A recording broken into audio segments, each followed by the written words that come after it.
मैं हूँ आरजे सिया और आप मेरे साथ सुन रहे बानी और आहान की कहानी, ये रिश्ते प्यार के। भाग जाए। आहान बहुत शॉक्ड रह गया। उसके लाल गाल और चमकती आंखों को देखकर वो सरप्राइज रह गया। उसने प्यार से उसके नाक को पिंच किया। तुम मजाक कर रही हो, है ना? छोड़ो, मैं बहुत सीरियस हूँ। यहाँ से भाग जाते हैं, ठीक है? ओके, पर तुम्हें लगता है कि ये सब सही होगा, क्योंकि तुम्हें सब कुछ छोड़कर मेरे साथ आना होगा। आहान ने उसे छोड़ा। मुझे परवाह नहीं, मुझे बस तुम चाहिए। बानी ने आहान के गालों को हाथ में पकड़ा और उसका बिल्कुल निश्चय दृढ़ था। तुम्हारे साथ होना ही सब कुछ है, मुझे बस तुम चाहिए। इस क्यूटी के भागने के लिए उसके इस थॉट ने आहान को बिल्कुल बड़ा सरप्राइज़ दे दिया था। ज़्यादा वो कुछ भी नहीं था। हालांकि बानी एक पैसों का पेड़ थी। इतनी हिम्मत वाली कैसे है जो उसके साथ भागने के लिए वो तैयार थी? वो ज़रूर किसी प्रॉब्लम में होगी, बड़ी प्रॉब्लम, और बिना किसी चॉइस से वो मेरे साथ भागना चाहती है। उसे जानना ही होगा कि बानी के साथ आखिर आज हुआ क्या। बानी, मुझे तुम्हारे साथ भागने में कोई प्रॉब्लम नहीं है, बस मुझे रीज़न बताओ। कोई रीज़न नहीं है। तुम्हें आना नहीं है? बिल्कुल, मैं तुम्हारे साथ कहीं भी आने के लिए तैयार हूँ। फिर कोई प्रॉब्लम नहीं है, तो कल हम यहाँ से चलते हैं और भविष्य में अच्छे और बुरे वक्त में हम दोनों साथ रहेंगे। तुम हमेशा मेरे साथ अच्छा बर्ताव करना, मुझे बस यही चाहिए। अगर तुमने मुझे अच्छे से ट्रीट नहीं किया तो मेरा दिल टूट जाएगा, ठीक है? निश्चिंत रहो, ऐसा कभी नहीं होगा, क्योंकि मैं हमेशा तुमसे बहुत प्यार करता रहूँगा। आहान ने प्यार से उसे किस किया। पर तुम्हें बताना होगा कि तुम अचानक मेरे साथ क्यों भाग जाना चाहती हो। मेरे डैड को हमारे बारे में सब कुछ पता चल गया है आहान। वो चाहते हैं कि मैं तुमसे ब्रेकअप कर लूँ, और मैंने नहीं किया तो वो बहुत गुस्सा हुए और कहा कि वो किसी भी सूरत में तुम्हें नहीं छोड़ेंगे। मैं बहुत डर गई हूँ। I am scared. इसके लिए हम भागने वाले हैं? आहान सच में स्पीचलेस हो गया। बताओ मुझे, क्या ये प्रॉब्लम नहीं है? वो कोई साधारण आदमी नहीं है, वो कुछ भी कर सकते हैं। इसीलिए हंसना बंद करो और मेरे साथ चलो। वो मजाक नहीं कर रहे थे, वो सच में तुम्हें चोट पहुंचा सकते हैं।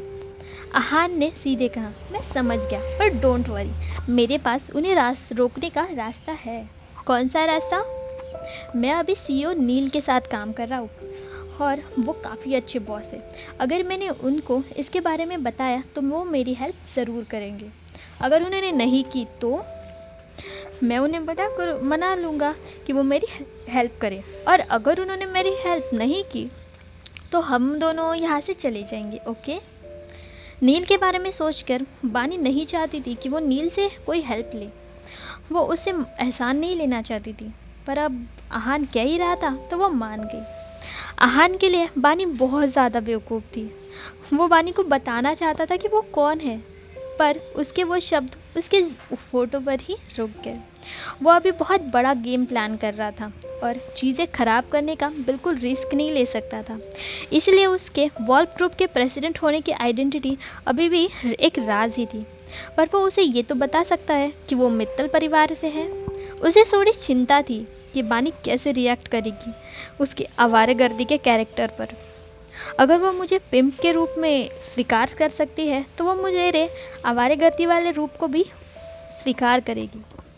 उसे बड़े ध्यान से प्लान बनाना होगा और स्टेप बाय स्टेप उसे उसके खिलाफ जाने से या एक्सेप्ट करने से रोकना होगा।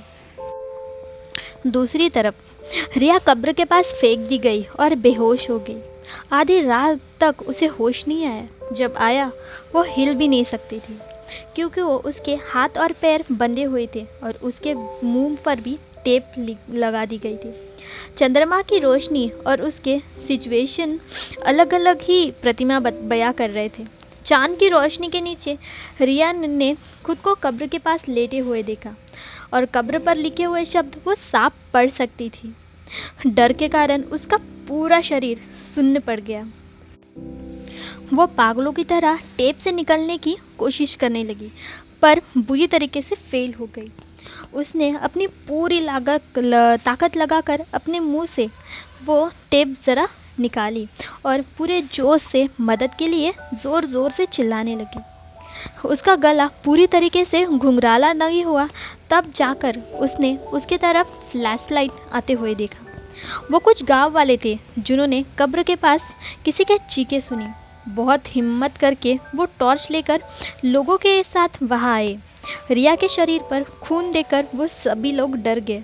उसके पूरे बॉडी पर बस खून ही खून था। उन्होंने सोचा वो कोई जानवर है। उसे खोलने के बाद उन्होंने उसे बचाया। रिया जो सिर्फ थोड़े से कपड़े में थी, उन्हें लगा उन लोगों ने उसे रोड की तरफ ले गया और पुलिस को भी कॉल कर लिया।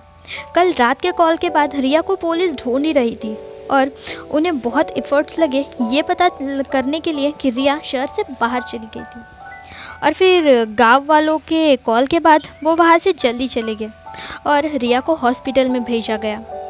तब तक रिया डरी हुई और पूरी ठंडी पड़ चुकी थी। उसे बहुत बुखार आया और वो कोमा में चली गई। जूली को जैसे ही न्यूज़ मिली वो जल्दी से हॉस्पिटल पहुंची। अपनी बेटी को खून के स्मेल में देखकर वो बिल्कुल शॉक्ड हो गई। रिया कोमा में थी, इसीलिए पुलिस उसका बयान नहीं ले सकते थे। रिया की कार उन्हें 10 किलोमीटर दूर मिली थी। कार पूरी तरीके से टूटी हुई थी। अंधेरे की वजह से पास के सर्विलेंस कैमरा में भी कुछ नहीं आया। पुलिस को कुछ नहीं मिला, वो बस रिया के उठने का इंतज़ार ही कर सकते थे। इधर रिया पूरी रात टॉर्चर हुई और वहाँ बानी बहुत ही अच्छी नींद हुई उसकी। जब बानी उठी, आहान घर पर नहीं था और नाश्ता टेबल पर बना हुआ था।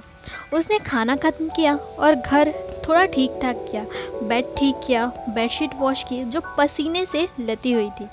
दोपहर में जिस कंपनी में उसने अप्लाई किया था, उन्होंने कॉल किया और उसे रिपोर्ट करने के लिए कहा। बानी ने फ़ोन कट किया और जल्दी से मित्तल कॉर्पोरेशन चली गई। उसे नए कंपनी में जाने के लिए रेजिग्नेशन प्रोसेस पूरी करनी होगी।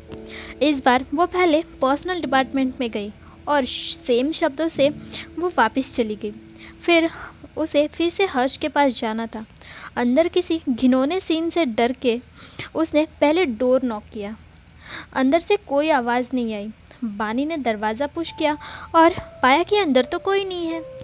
कोई चॉइस न होते हुए वो वहाँ से चली गई और एलिवेटर के तरफ गई, जहाँ वो हर्ष से मिली जो एलिवेटर से ही ऊपर आ रहा था। जब उसने बानी को देखा, उसके आंखों में अंगारे थे। उसने बानी का हाथ ज़ोर से पकड़ा। तुम सही वक्त पर आई हो। अच्छा हुआ तुम खुद ही यहाँ आ गई, तो मुझे तुम्हें कहीं और ढूंढने की ज़रूरत नहीं पड़ेगी। क्या चाहिए तुम्हें? बानी चाहती थी कि वो उसका हाथ झटक दे, पर हालांकि उसका हाथ उसने बहुत ज़ोर से पकड़ा हुआ था। उसके पास कोई रास्ता नहीं था अपना हाथ छुड़ाने का। वो सीधे ऑफिस में ले गया उसे।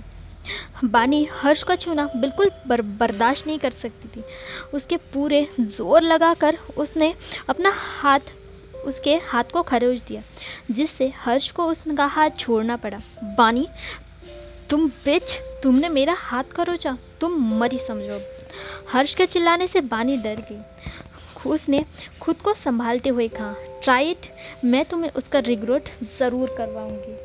उसके धमकानों पर हर्ष व्यंग्य से हंस पड़ा।